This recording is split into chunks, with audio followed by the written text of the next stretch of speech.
আমার সাদা বিলেতি গাধাটা গতকাল সারাদিন ব্যস্ত ছিল। আমার সাথে একবার দেখা করার সময়টুকু পর্যন্ত পাইনি। ঘটনা হয়েছে কি, গতকাল সকালবেলা একটি অপরিচিত নাম্বার থেকে আমার কাছে ফোন আসলো। সচরাচর ওই সময়ে আমার নাম্বারে কেউ ফোন দেয় না।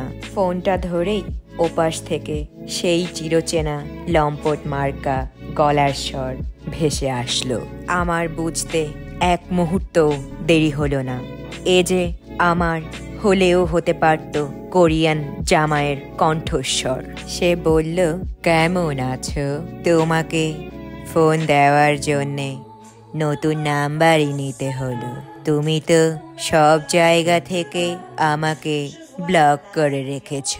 এখনো কি তুমি আমাকে ক্ষমা করতে পারোনি? লম্পটটার গলার স্বর শুনেই আমার বুকের ভিতরটা কেমন জানি মোচড় দিয়ে উঠল।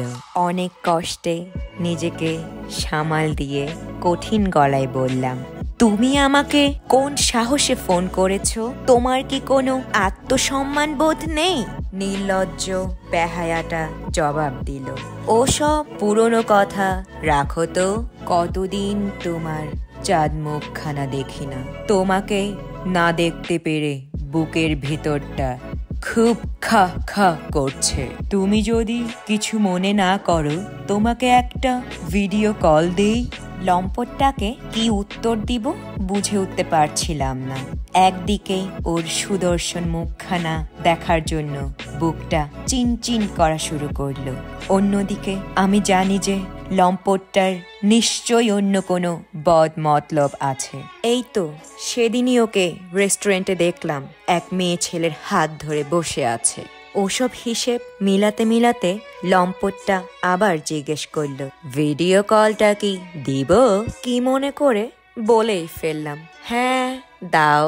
1 সেকেন্ডও দেরি না করে শয়তানটা কল দিয়েই ফেললো। ওর স্বর্গীয় চেহারাটা দেখে আমার বুকের ভিতর একটা তাণ্ডব শুরু হলো। অপরদিকে ভাবতে লাগলাম, ছি ছি, আমি এসব কি করছি?